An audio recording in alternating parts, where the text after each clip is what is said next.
Good. I'm going to put my headset on. I hope, Mel, maybe not. Okay. The audio is good so far. Let me see if I Yeah. can find her. People are joining in. 7071. It's a 718 number. All right, hold on a second. 7170. There we go. 7071.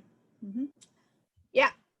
All Okay, right. I should be on now. You You hear are me? Yes, on. you are. Okay, at last. Perfect. Thank you. Thank you. I'll do my best. Well, we are live. People are dialing in. Nice to connect with you. I'm glad we were able to get you in. Thank you. We've got 72 people in so far. We'll give people a minute to get involved. But while we wait, my name is Aaron Price. I'm the CEO of the New Jersey Tech Council. I'm thrilled to have you both join us today. And before we get started, maybe you could just introduce what Globex Health is and a little bit about your background. Sure. Globex Health is a digital health company started by a clinician, doctors, nurses, and technologists to kind of work within the new changes that's happening in healthcare. So we take care of a complex disease using technology. So we have remote health monitoring, especially for Medicare elderly population. We manage them at home by tracking their conditions. And then we also provide telehealth to support that. We are one of the pioneers in telehealth. We have 12 years of experience in telehealth, and we are very Anthem Blue Cross and Para Blue Cross people who knows how to navigate insurance world. Dr. Grossman and I are with Globex Health. We've been with the company for the past 3 years. And with this coronavirus and all that is happening, with our background, we thought this will be helpful to the community to share some of the information and some of the things that we know how to manage conditions from home. Great. And Dr. Grossman, if you could just introduce yourself as well. Okay, I'm Dr. Joyce Grossman. I'm a physician. I'm an MD. I graduated from Downstate Medical School. I am board certified in internal medicine, pediatrics. I did 2 residencies. And I'm board eligible in infectious disease. I did a fellowship in infectious disease. I was the regional CEO of Anthem Blue Cross, so I worked in the health insurance industry. And at the present time, I'm the medical director of Globex Health, and I'm trying to bring remote medical monitoring and telemedicine to help people, especially in this crisis that we are handling. Sure.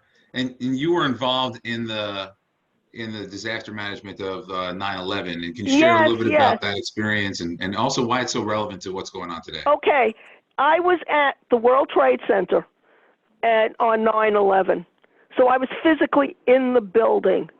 I was lucky to escape. And the people that I worked with, my workforce was traumatized. I mean, we had seen awful things, and basically it compares because the fear, the scared. I had members of my group who were scared to leave their homes, and at the time we didn't have the work at home program. It was Empire at that time before it was taken over by Anthem, and so basically I had to talk to them to convince them to go to our centers, which were now taking us. We were squatters in centers on Empire.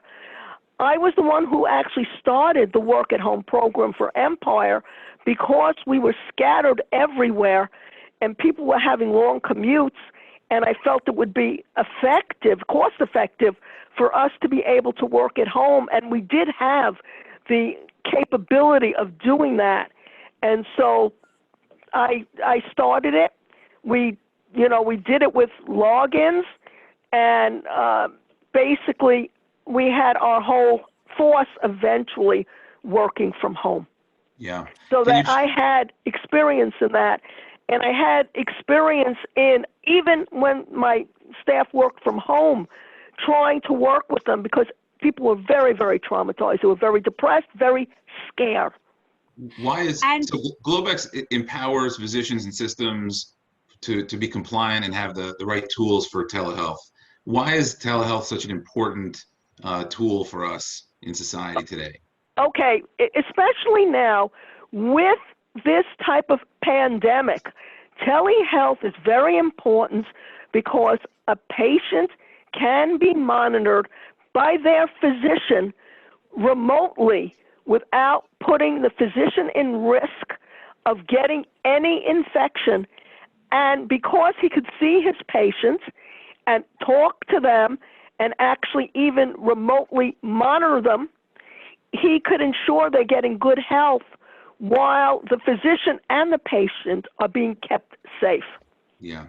So for those of you who recently joined us, we've got over 100 attendees on the line now. Welcome. We're going to spend the next 15 or 20 minutes going over some key takeaways and ways that businesses and individuals can deal with coronavirus. We've got two great thought leaders here, and then we're going to open up for questions. So we are monitoring the questions as we go, so please do share questions, and we'll try to weave them into this narrative. We'll also do more Q&A towards the end, which we're going to wrap up by 1 o'clock. For those of you who are watching, we do have a PowerPoint presentation that's complementing the presentation or the webinar that we'll share more widely after the meeting. So, Juby, I'll let you kind of take it from here with the slides. Oh, thank you, Aaron. I just wanted to mention one of the things, what Dr. Grossman was mentioning was, that's 9/11 in 2001. Since 1991, Empower Blue Cross at that time had certain types of employees telecommuting. That's why they were able to shift that. And I was one of those people who was telecommuting. So this is a telecommuting and managing employees from home situations and multiple layers is something that's inherently norm for Dr. Grossman and I. And we'll be happy to share some information. So what we're going to talk about is some of the things, how to navigate as you manage employees or manage yourself, life, work, family balance, and tips for employers and also in managers, how to navigate in with telehealth. What can you do as a community member, wherever you are located, how to manage, because within this tri-state area, we are in a crisis mode and it needs to kind of, be managed, and we don't know where this is going. Now, let's start off with what is coronavirus. Dr. Grossman, do you want to? Okay, yeah, I'm going to just give a little overview. And the symptoms. Well, the symptoms are shortness of breath, fever, muscle aches, really very much like a flu. But unfortunately, it seems that this virus hits very suddenly.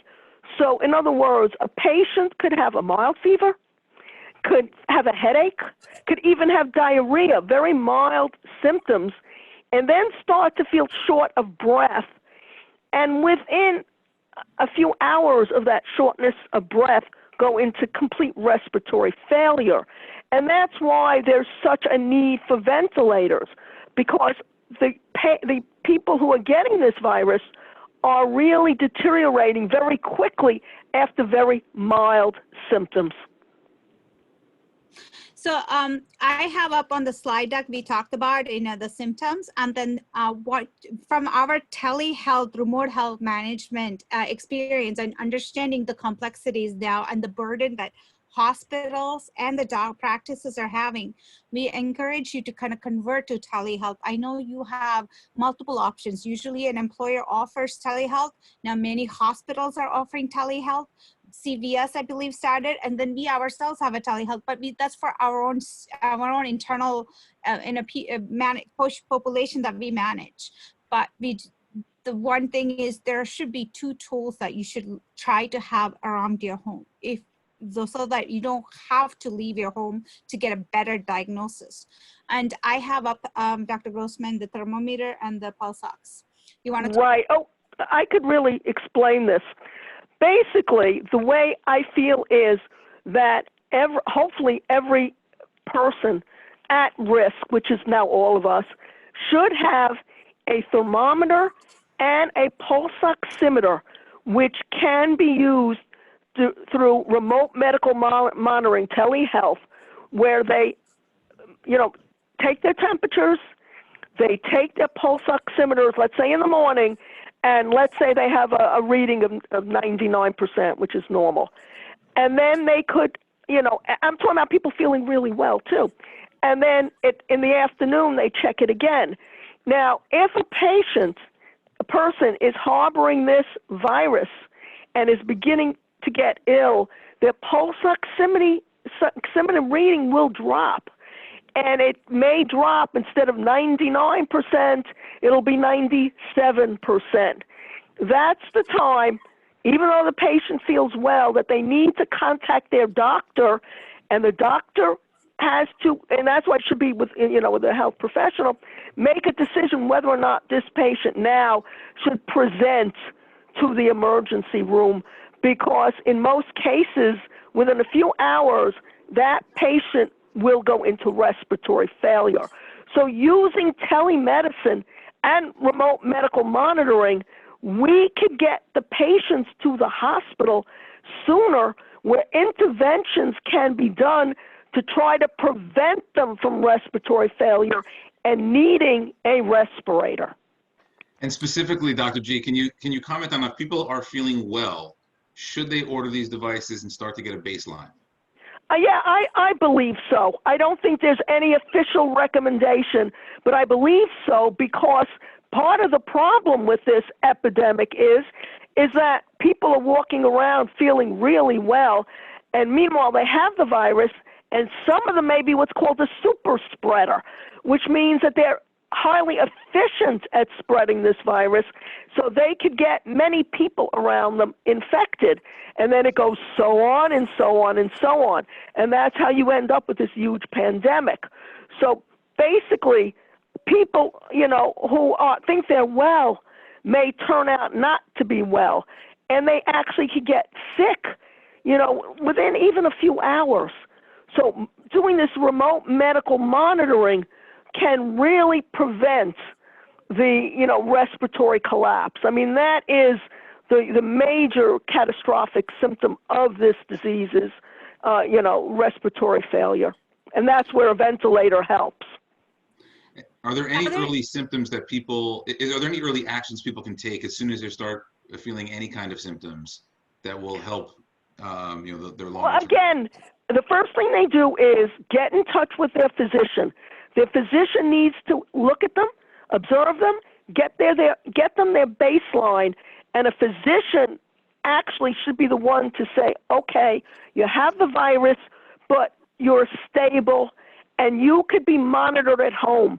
Remember that 80% of the people who have this virus do not need to be in the hospital. They're going to be able to be monitored at home. They're going to have mild illnesses and do well. But this way, at least they could have a physician overlooking them, so we know they're really doing well and they don't have to go to the hospital. We really don't want. They can quarantine so that they won't infect the rest of the people in the family, because that's the other thing, because we are all inside, stuck in our home, we are interacting, so that if you have an elderly or someone with a chronic condition in the home, then you can take an extra care to kind of protect them. So it's more preventative. We've had a few questions come in. One is relevant here around Jay asks, or there's mentions that his phone measures oxygen levels. Is that good enough, or does he need a pulse oximeter? What kind of phone is it, and what's the back? I mean, we have a medical engineer on that. Yeah, I'm not a medical engineer either. If he has a device, the phones now are very sophisticated. If he has a device that really has been tested and is accurate, yes, that would work in place of a pulse oximeter.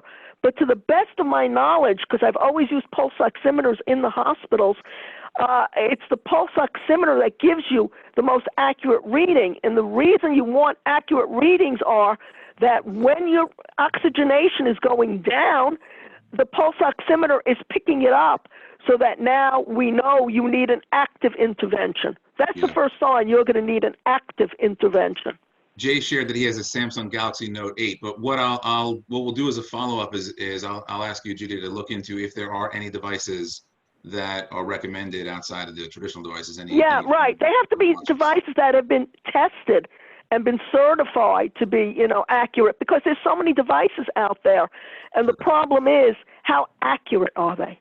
Yeah. So we have our own biomedical engineer who actually looks at some of the devices and tested it for us, because things that we do, the remote health monitoring is a little bit of area where things haven't caught up on the mainstream, and we have access ahead of time, and we put things together on our own. So if Aaron, you took the information, or at the end of this presentation, you can see my email address and send an email, and I'll ask our engineer to take a look at it and see if we can give a better answer that could help, because we didn't think about looking at a phone, and because we are fastly looking at how to deploy all this, the monitor, especially pulse ox, to our elderly stuck at home, so that we can track, because where we are within 2-mile radius of there are 2 elderly who passed away from some same thing. And so this is a very challenging time, and we're just doing fast response. And then one other follow-up, and I see some open questions here, we will get to them. How, for those who are feeling well and for those who aren't, how often should they use these devices? Again, I don't think there's any protocol that the government state has come up with. So I think that if you're feeling well, I think you could check your vitals in the morning, and if everything's okay, you could check them again in the afternoon and check them in the evening. Now, if you are feeling ill, you need to contact your doctor and coordinate with your doctor how often he wants vital signs, so that he could make an informed decision about seeing whether or not you do require emergency room help. Yeah. And one other thing, because there's a lot of this telehealth companies throwing things at you right now, you need to stick to one, okay? That same doctor should be talking to you. You should not be doing random calls just because there is a telehealth. You still need to try to reach to your doctor, the one that knows you a little bit better, or that one doctor can keep on answering questions so they know what they did before, because you will see a flood and you cannot do that. Then the second, the state of New Jersey and New York have local centers to test now. You may want, the doctor can guide you on how to do that if there is a risk. If you're pretty young, this thing will kind of wipe you down, but you do recover. If it's an underlying condition that you have, but the recovery process does take some medication and may need hospitalization or may not need it. Right now, several hospitals locally in New Jersey are really short on staff and equipment in terms of personal protective equipment, and staff are getting sick or in quarantine. So we don't want to burden the system if we don't have to. That's why telehealth, talk to that one doctor or multiple related to the same group or something, so that there is a connectivity of information, not random initial information every time, should be considered, because otherwise you're going to be just getting run around. Then please don't get over anxious. If you want, you can start logging the information once an hour, just so you can track and trend. There are a lot of tech people, put it on Excel, run a spreadsheet. So also, let me just comment, I'm sorry, that for this illness, a fever is considered 100.4, not 101, like it is in other illnesses. So it's, important for people to know, if they have a temperature above 100.4, they have a fever. Yeah. Maya asked, is there a particular brand of oximeter that you recommend? We have a relationship. This picture, I took the brand name out. It's called Choice MED, Choice Med, I believe the company's name. The only reason is because that brand, our engineer went through a testing process, so we know that and we use it. Nothing else. You can use any brand, okay? But the one that you have I took the name out because we didn't want to sell, that's the name that it's the company. Sure. I'll let you keep going here, and then I'll weave back in some of these other questions. So then some of the tips and tools are working from home. We're going to start about good health, that, food is the best way to improve your immunity. You are doing already social distancing. If you don't have to leave the house, please do not. I know Do not go grocery shopping if you don't have to. If you can order in or delivery, Amazon, something like that, because right now within this tri-state area, it's spreading. The best way to contain it is stay home, don't even get exposed to it. Latest People asked in the questions, what about regular scheduled doctor's exams? Like someone has an eye exam, should they postpone? postpone. Unless Yeah, I would say that only emergency visits should be done at the present time, because the person's exposing themselves by being outside, being in contact with people when it's something that could wait. Got it. So, I mean, basically the feeling is if it's not an emergency, you know, reschedule it when this epidemic is finished. I have to tell you, the last 2 days, we have been getting so many calls from physicians who are shutting their practice and switching over to telehealth. Now we're setting up the telehealth for them and teaching them how to move that. And that's happening left and right. So you may want to revisit that physician and check in to see if they're actually doing it. They might do an eye exam and visit by tele. You know, in this day and age, a lot of the cell phones have good video connections, and that is what is encouraged. So please don't, unless it's necessary, don't try to leave the house or go to a physician office, because physician's office, they have a lot of sick people. Could be, you just don't know where this spread is coming from and who's a carrier. The young people are carriers because they are not as sick. They're going to get you if you have a higher risk, sicker and infected, and it's going to come out. We do have a physician on the line who's saying that right now people are using his practice email. If he's interested in using your software, how would he get enabled to do that?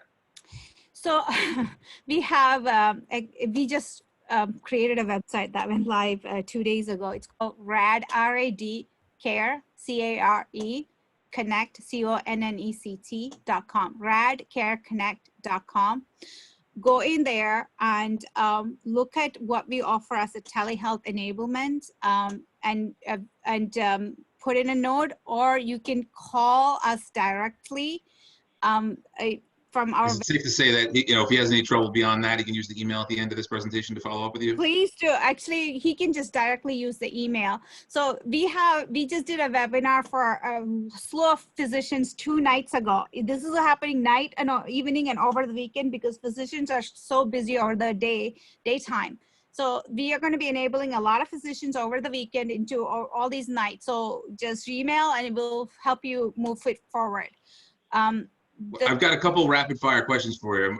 I'm going to warn people that we're likely to go over, but I can see that there's a lot of interest and people are concerned obviously about a variety of issues. One person asked, what about a child's regularly scheduled orthodontic appointment for braces? Should that be postponed? Yes, please postpone. I think that's not an emergency. I think that could wait. I think that emergency means that the child's life's in danger if they don't see the physician. I think an orthodontic appointment can be safely postponed. Okay. Someone, Jay with the Galaxy asks, what features does the oximeter need to be compatible with for telehealth? For instance, does it need to be Bluetooth enabled or Wi-Fi enabled, or can they just read the reading over the phone? Read the reading, not over the phone video. We have there's a compliance issue, and that's kind of waived right now in this emergency, but on a regular basis, that video showing on the video is reimbursable. On a phone, it's not. The doctor doesn't get paid for a penny for doing anything over the phone with you, and that's not fair. But he or she will if it's via video. Is that what you just clarified? Yes. Got it. Someone New Jersey asked, has a law. New Jersey has a law. New York has, many states have law now, federally also on the CMS side. if people are trying to see their physicians and they're not enabled for telehealth, is the easiest way to send them your way? Yes, please. Okay. Someone asked, can they use the IgG, IgM antibody-based test for home testing? Dr. G, you want to take it? Okay, yeah, to the best of my knowledge, there aren't any home tests for this virus. There is the test that's being, is at the hospitals and the designated centers, and those are the only tests that are, proven to show whether or not you're positive for that virus. So anybody who tries to tell you about any other test is really not being truthful. I did see, and Dr. G, I'll follow up with this for you to check it out, but there's a startup or a tech company out of Texas called Everly Well. They got a lot of attention yesterday because they did announce a home test. I can't vouch for its accuracy. But Again, you know, it would have to be FDA approved. That is the function of the FDA. There are a lot of things that are coming into clinical trials, but they're not approved. And in a situation like this, you want to have a test that is certified by the FDA. And the people who are getting the swabs, these are the tests that are certified by the FDA, and that's why you have to make an appointment to have it done. So a test could be mentioned, but that doesn't mean the FDA has approved it as accurate. got it. Someone asked, how long does it take to get the results once tested? Okay, that's been a problem. They are trying to shorten the time. The last I heard, I'm not an expert on this, I'm not doing this testing, it's been taking about at least a day or two, but there are rapid tests that are being, ready to come out, and hopefully that will make the results known within hours. Got it. Okay, let's keep going then. Keep the questions coming. I'm keeping an eye on it, but I want to let you move through some of this presentation. So, yeah, one of the things that we wanted to mention as experts who have worked from home for decades on and off is when you work from home, you really have to think about it a little bit, because you can't always work from your bed, from your couch. It causes back pain and all these health issues. And you now have kids and other added stress into the same space. We have people working from different, from the same room, or you had to figure out a way. You can get a green screen. This is a green screen that I have, and throw a picture, whatever, if you want.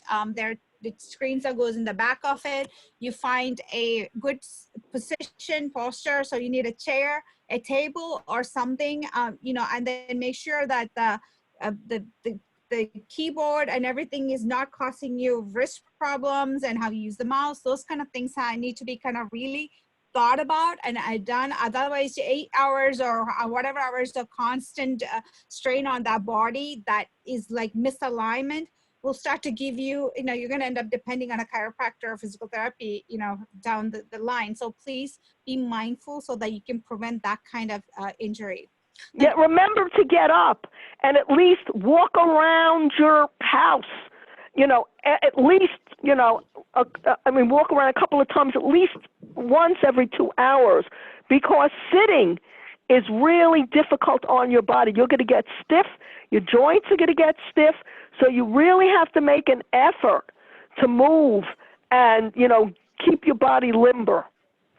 Yeah. And with the family, family all contained in one space, as maybe if you're the head of the household or whoever, can encourage everybody to do something together that's like physically active and interactive. It improves the mood. This is a difficult, stressful situation for everybody. So you need to consciously do things that will reduce that stress. It could be meditation, music for yourself, but it could be just tug of war or doing something like running around in your backyard without going out too far outside and be exposed, because this virus now supposedly stays in surfaces for up to 72 hours. That's the latest that we have heard. And the other thing is, ibuprofen seemed to help multiply this virus, while Tylenol doesn't. So kind of stay off ibuprofen if you can. Yeah, there have been actual recommendations about it. It's not official, but ibuprofen seems to help viral replication. So no Advil. Yeah, no Advil. And up until the time somebody comes out with data that does not show that, there is, some data out there that ibuprofen is not safe to take.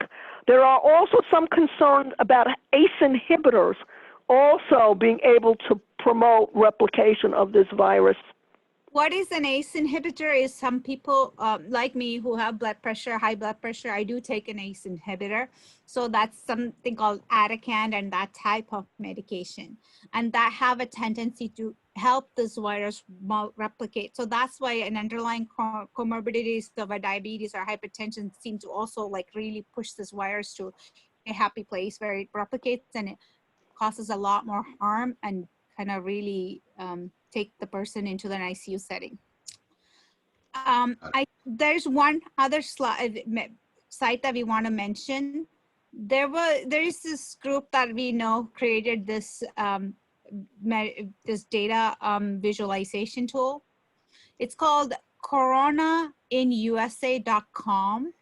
And inside this, you can go put in your zip code, and they have it layered, attached to, I guess, Johns Hopkins data and World Health Organization's data. So it tells you from your zip code where you are located to like 2 miles out, 1 mile out, 20-mile radius, how many active coronavirus infection is reported and how many deaths. It kind of tells you how severe the situation is in where you are located. So it kind of help you understand that, you know, what do you have to do, which is pretty much stay in the home, no matter what, stay home, do not leave. If you get a delivery, leave it outside and let it sit there for a few hours, please. Unless it's perishable, do not touch it. Let the nature take its course for a bit. How long would it take for the virus to die in a package sitting outside your home? Dr. G, how long would... Yeah, again, you know, the data isn't really there for how long the virus could last on that surface, on that particular surface. But there are studies that show that especially things like handrails, this virus could last for a long time. In terms of cardboard boxes and bags, the data has not been that impressive. So I think if you touch a bag, the next thing to do is go wash your hands. And that's something that is an ID expert, I have to tell you, may be simple, but wash your hands often with soap and water for 20 seconds.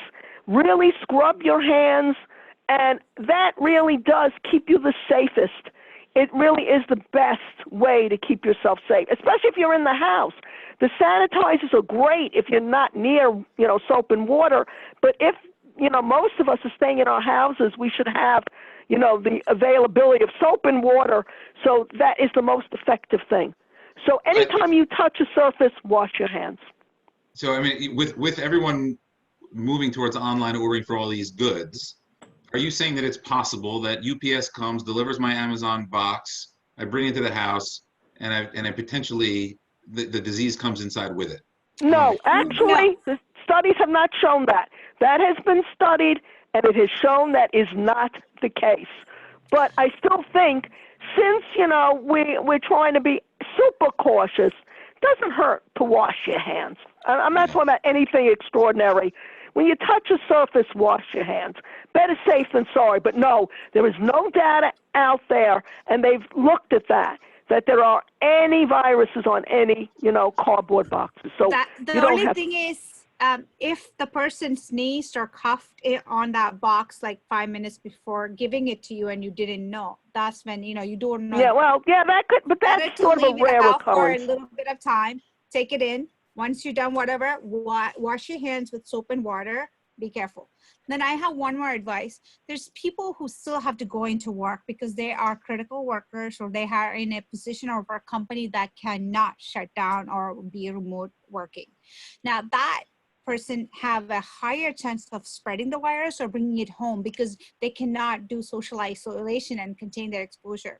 So they need to mitigate whatever measures they can to before they come in. Take the jacket, whatever they have, put it in a garbage bag or something, go in, wash your hands or take a shower and anything else, you know. And I also find, and this is a little bit of a theoretical nurse thing, I find myself using a lot tea tree oil and oregano oil in like an infuser. It's got, and that kind of has some sort of antiviral therapy. It you know, it kind of kills it viral, but we don't know about coronavirus. I tend to use that. It is if you cannot really avoid not going out and going to work because your job is very critical to the infrastructure. Those people, I thank you and respect you and really appreciate what you're doing, but please be extra careful. And I want I to want to mention, run through a few other questions here that came in. One from Linda earlier on, which is that her daughter is in London with other graduates from around the world through August, and then returns to her office in New York. So right now, what's the safest thing for her daughter to do? Should she come back home? Should she wait?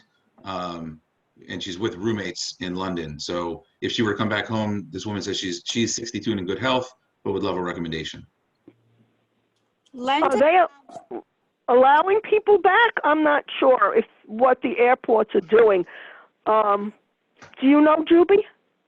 so they're doing a safety evaluation in the checking and for international returnees, but it's a long line in the process, and they're asked to do a 14-day quarantine, self-quarantine, after they got cleared initially for medical evaluation, and then once they get home. I think what she's asking, let's assume she could get back. Maybe it's a big process. Should she try to, or should she stay? Stay, because we're in the midst of a spread inside New York City. Why do you want to come back in? Yeah, actually, no one wants to come back, wants to come into New York City now. We are the worst area in the country. We don't know if it's because we're doing more testing, but if you look at the rest of the country, including California, and look at New York City, we're in the midst of an awful epidemic. Nobody should want to come back to New York City now. I belong to Healthcare Financial Management Association, and I'm on the board for the New York Metro chapter. That's where all the hospitals, the finance side and operations, they are in a challenging position. It's really difficult. They are worried. The physicians are stressed beyond capacity. The staff, they don't even have what they have is not even an N95 mask. Yeah. What they have is a regular surgeon's mask, which they asked to put in a Ziploc bag, save it, and use it the next day. Yeah, I'm telling you, major hospitals are having their staff, and these are nurses and doctors, are first line, reuse their masks.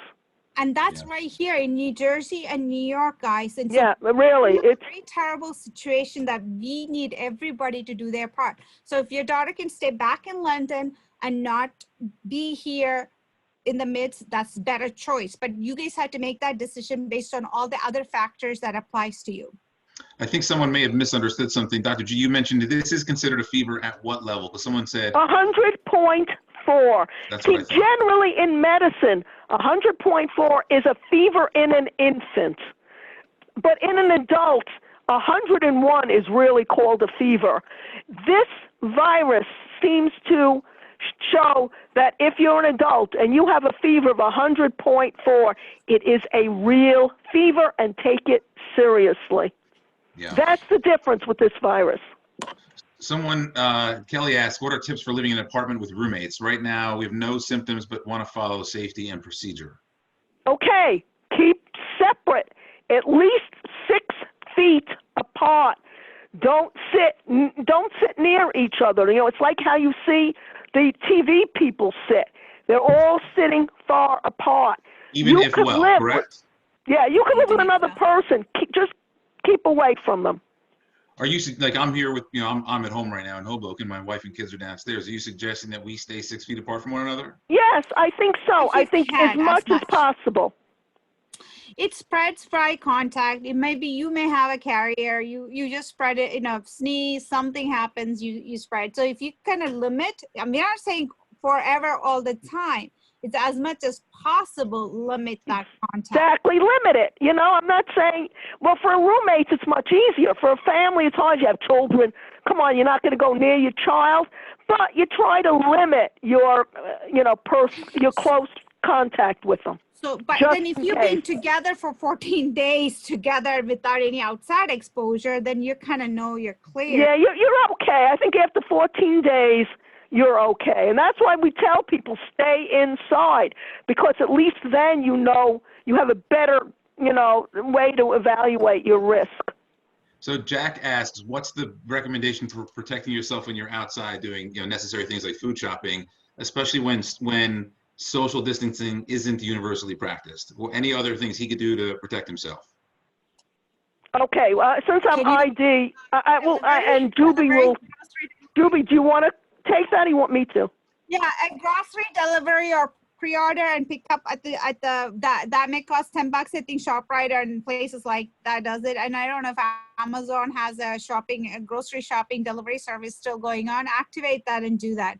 Yeah, try to see if you can not go to the grocery store, because you see, that's a place that will be spreading, because people who do not know they're infected will be doing the same thing that you are doing, and you never know how it's going to be spread and how long.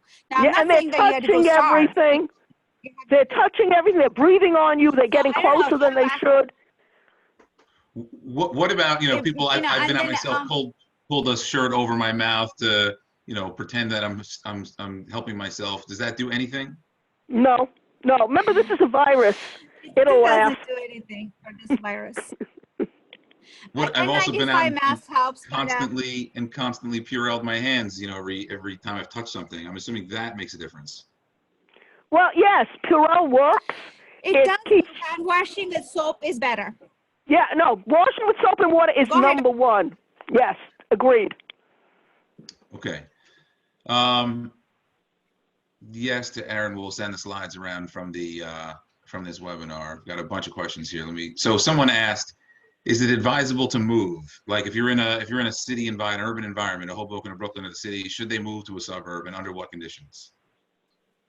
I mean, that's difficult, because at this point now, we really, moving, will only take the virus. And then if the suburb, let's say, has 0, and you say, great, I'm going there, you may bring it into that 0 area. So I'm not a public health expert, so I'm not going to say anything. But in general, I don't think that's really going to help. Okay.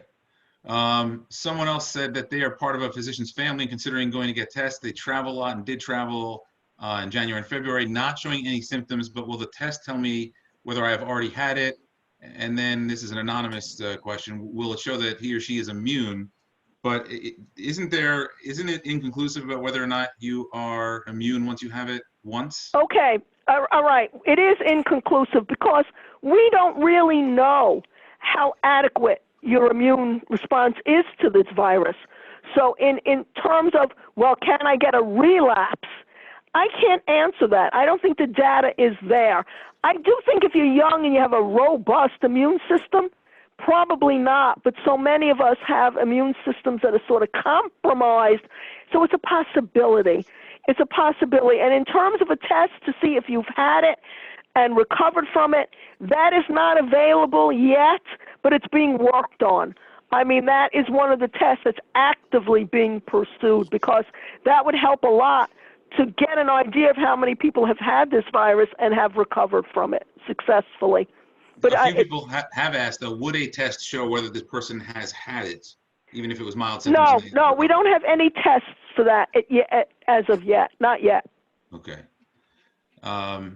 So one of the things that Dr. Grossman is proponent of is convalescent serum, which I think President Trump and Dr. Fauci mentioned about a day or two ago, which is taking blood from people who we know have recovered from the virus and giving it to the, and they have to do some serology work with the blood, then giving it to the people who are— giving the antibodies, the IgG, to people who are actively ill.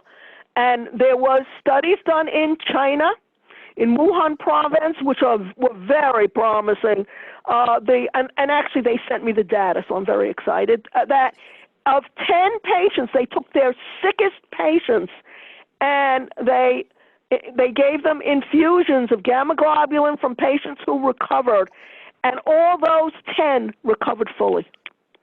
And Johns Hopkins has done this. And they were not expected to recover, and that's why. Yeah, they weren't they were the sickest patients. They did not think they would recover. And with the infusion of convalescent antibodies, they did recover. Johns Hopkins has done this study in the United States and has gotten good results. And that's why the President of the United States yesterday proposed this therapy. The caveats with this are, number one, it has to be administered in a hospital. And, hospital beds are short. And that's why we would like something better. But it is a modality that has been proven to work.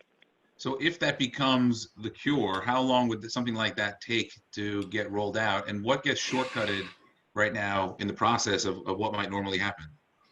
Oh, well, I mean, basically, what would have to happen is the hospital would have to, number one, be able to identify, and have access to a person who's recovered. It's documented, they had the virus, they recovered, they have to take the blood, and then it's usually the blood bank, because we do have intravenous gamma globulin available in this country, that has to, be able to isolate this immune gamma globulin so it could be administered to a very sick patient.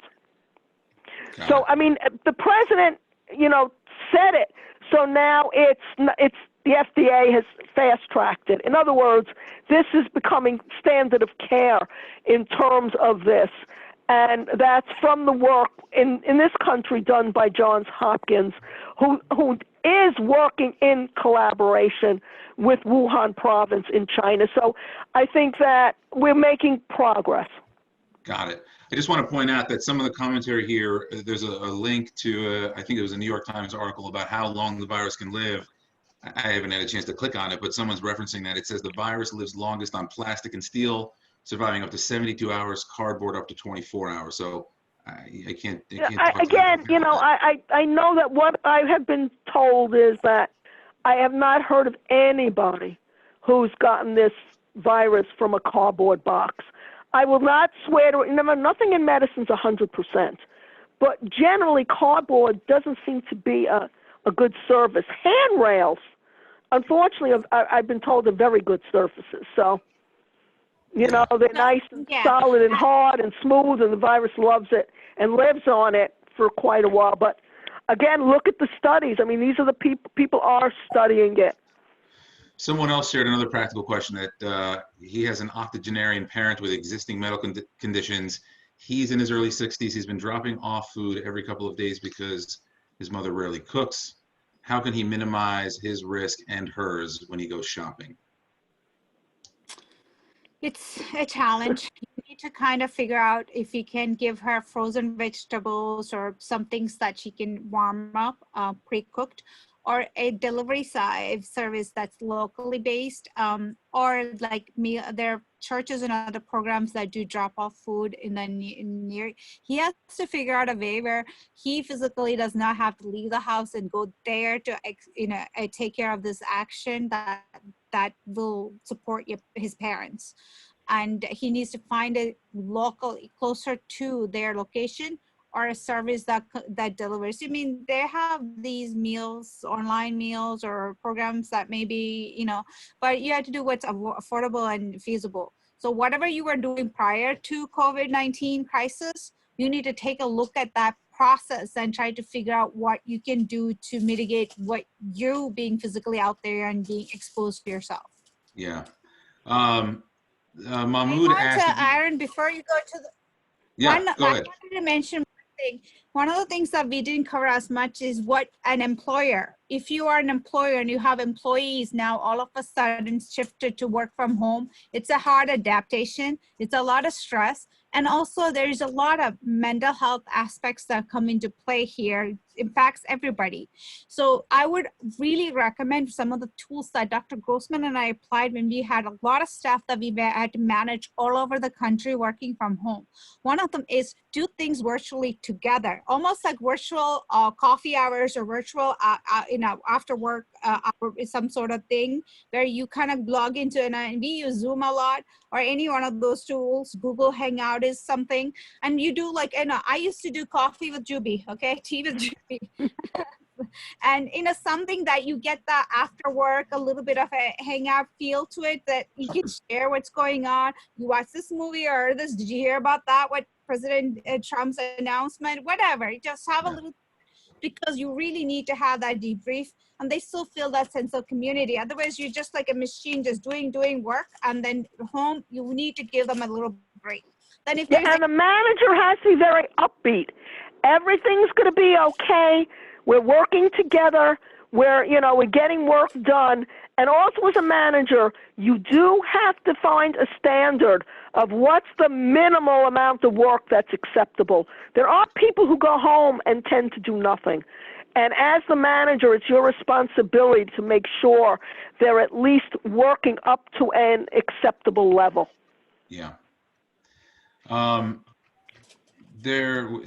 said, if someone is battling cancer, should they continue with their scheduled chemo treatments if their immune system's already compromised? If they don't, they'll be taking the chance of cancer spreading since it's an aggressive form. Okay, now that's something that must be discussed with their oncologist, because cancer is also deadly. And if somebody has a very aggressive cancer, that is something that has to be determined by their oncologist whether they can postpone their therapy. Okay. Mahmoud asked, are there any other vital signs you would look for? You mentioned the fever of 100.4 or above. Anything else people should be measuring? Well, you would want to check, and people could do this, your respiratory rate. It should be about 14, and it can vary a little bit, but if you're breathing fast, you're having a problem. You could check your pulse rate. Put your finger and see whether or not your pulse is racing. I mean, there are some, if there is something that's abnormal, then you report it to your doctor first. If you're feeling okay, you could report it to your doctor and let your doctor monitor it with you to see if it's troublesome, or sometimes these are signs of anxiety. Anxiety can make your heart race. Anxiety can make you breathe quickly, and listening to the TV and seeing how many numbers there are and how it's growing overnight by 2,000 could get us pretty anxious. So your doctor will help you determine, what is really medically going on. Somebody dropped me a note during this conversation and said that they found this very informative, but also dramatically raised their anxiety level. And I would think that's a common symptom in general. So what are good ways people can deal with anxiety? Okay, well, I'm going to, defer to Juby. She's better at dealing with anxiety as I am, because I drink a lot of coffee, so I'm always anxious. I don't know if that's basically yoga, meditation, deep breathing. And now there are videos on TV. They have on cable. They have all these yoga and meditation sessions, and those put you into another world, and that could help. Yeah, so I use binaural beats. It's very helpful. You have a headphone, and you need to have a headphone even for working from home, because you cannot do your wireless if you're doing a lot of calls. So binaural beats, you can find it on YouTube. Find the one that there's different waves, like the beta, theta, delta. Find the one that's for mood lifting, anxiety reduction. There's thousands of them on YouTube.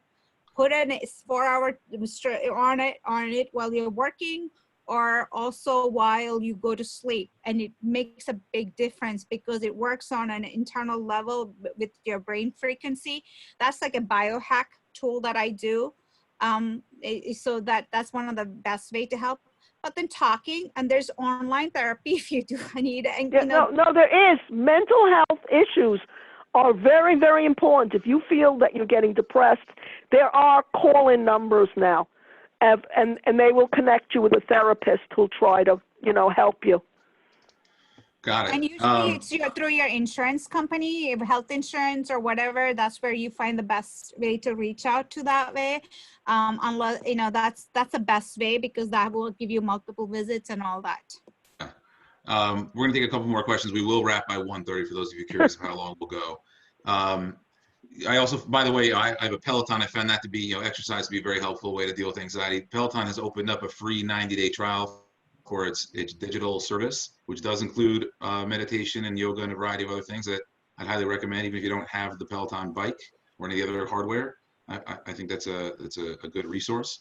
Kat, I'm a little confused about your question, but I'm trying to read it anyway. The question is, what's the protocol if you're a 22-year-old living with 3 others? I think the question is, and one of them is diagnosed with coronavirus 19, hospital for the rest or home recovery? Okay, now that's a tough problem, but what would happen is if the person who has the virus should remain isolated, they should remain in their room. And and the logistics of this is very hard with roommates, but I do think that someone could go and leave food outside the door. I mean, the person's going to have to eat, and then, go away when the person, sticks their head out and grabs in the food. But the person who has the virus definitely should remain in their room in isolation. There are some good stories shared from Wuhan, especially of doctors who went home and became sick, and then they infected their families, and they all lived together. So there's some documentation showing up on YouTube, actually, shared from Wuhan province, that shows how to handle this a little bit better. They do isolate. So the person who's ill and admitted or hospitalized will have to that way, but you realize that you had an exposure. Now, would the body react to it in a way where you become sick, or you're just a carrier that's going to spread, is the question. We don't know. So what the best thing you can do is isolate yourself. Yeah, you have to be isolated too, and make sure you stay isolated from that other person, because at this point, you're not going to get, then, I don't know if you'll get testing because the test kits are so, short of supply. Please email me. I can send you some links. I don't want to give it out here and scare or freak people out. So I want to keep. Might be too late for that. We have a COVID-19, which is fine. We want to give people the facts. We have a COVID-19 resource page on the NJTC website, and we'll share some links to some of these things there and follow up with people here. And by the way, there's a survey if you're checking out. Please take that survey on your way out. It should pop up. So someone, I don't know if you can respond to this, but someone said that it says breaking news. Fauci just said there's a possible aerosol transmission. What are your thoughts? Which is true. We have already heard that from China. Yes. Oh, yeah. I agree. I think this is spreading very, very quickly. So that's why we said don't go to the supermarket. Don't go anywhere. I mean, I was freaked out, and my neighbors had this thing that's on the street they were doing, and I'm like, you guys, you don't understand. What they're saying now is a hindsight information. You're not understanding what is really happening, because it takes a few days or weeks for the data to be collected and distributed. So yes, aerosol is a reality. So what it means is spread by air. So it's just sneezing or other ways or different ways. So you really cannot be near the person or just. What it's been recommended to open windows. How far can this spread? Is that a wise choice in an urban environment? No, let's not do that anyway. There's pollution. No, I think in urban environments it's not. Unfortunately, when recommendations are handed out, they're covering suburban where there's space between neighbors, and urban where you're on top of your neighbor. Okay. So yeah, I think it's best to stay inside and try to keep your exposure to any outside sources as limited as possible. Got it. So I want to end by asking both of you to offer some areas of hope, and maybe make a prediction on how long you think this will last. Oh, but gosh. I want to end on a positive note, if it's possible. Okay, well, then I'll go first, because I never had, I'm not a very positive person. Juby's much more positive than I am. But positively, I think that we're going to have antivirals that work. They're in testing. Many of them are very promising. We're working on getting a vaccine. Remember, all around the world, they're working, and we have very, very smart people. So that's going to be available, I think, shortly. And I think that, we're going to develop protocols, I'm hoping, to pick up people who are not going to do well much earlier, so we could avoid this respiratory collapse. And if you could avoid the respiratory collapse, you will free the hospitals, so you'll have more hospital beds, and you won't need respirators. So I think there's a lot that's positive. But Juby's even more positive than me, so I'll give you to Juby. Before we hand it off to her, when you say relatively soon, days, weeks, months, how long do you think we'll have some? I think the FDA is fast-tracking medications. The FDA is looking at old medications that don't need reapproval so that they could be used off-label if they're promising. That's going to speed things very, very quickly. But that, just to be clear, that process, I believe, normally takes years, right? No. We're talking about like chloroquine, which is now being not recommended, but doctors can try it if they feel the person has the virus and has respiratory symptoms. It's approved for malaria. It is not approved for pulmonary disease.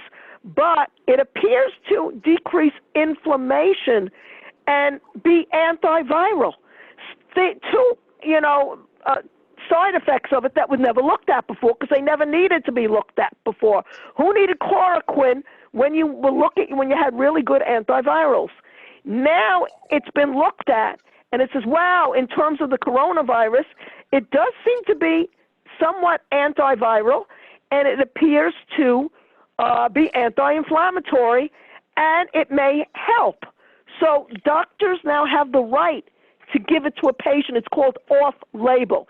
Hasn't been FDA approved for that, but they're allowed to use it because it's a safe medication. Got it. All right.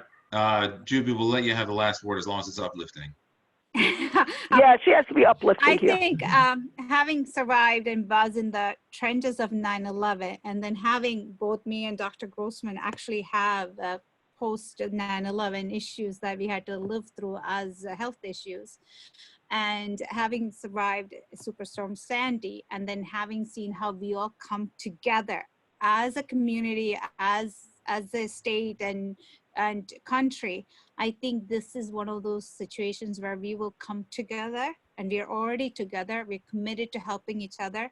There's a tremendous amount of knowledge and information being shared from Italy and China that they have. And these are real-time doctors who really did the right things and doing the right thing to figure out what could work. And they're just freely sharing, and everybody's working together to get that done. So I believe there will be a solution in the near future. In the meantime, we have to do our part, which is stay home. Yes, stay home. Stay home and stay calm. Don't be panic stricken. Try to stay calm, and really don't scare your children. If you're very anxious, your children are going to pick that up right away, and they'll be anxious too. So everybody just has to stay calm. We're going to weather this, and we're going to get through it. Reach out to us if we can be of help, and we do have telehealth. Yes, we will open up our telehealth if you reach out specifically. We do have the doctors to help you, or Dr. Grossman to advise. She doesn't really treat patients. She manages all the doctors who treat the patients. So if you need that, that is available. It's through our other website, RadCare Connect, which is more informative. Our Globex Health, we deliberately keep it a little vague. And but we do provide some service and support if you need it. We still don't know what else we can do, because we still have some elderly and other type of patients that we take care of. If you have an elderly who needs to be checked on, that is something that we can do, because Medicare has waived a lot of regulations where it does allow for some checkings. That's easy for us to support. As an individual with the private health insurance, that's a whole different world that we need to navigate. But otherwise, please keep your mood, be on top of it, self-evaluate, assess, and you'll be fine. Just do what you need to do to support the community and yourself and your family. And we're here as a New Jersey Tech Council community to help you. Awesome. This was extremely informative and helpful, a bit sobering, but you both ended in some positivity, so I appreciate that. And we might do a check-in again next week. We had a lot more questions here. We will be sharing this webinar. We recorded the whole thing. A bunch of people asked about that if they missed it early, but I thank you both very much for your time and the service that you're providing here.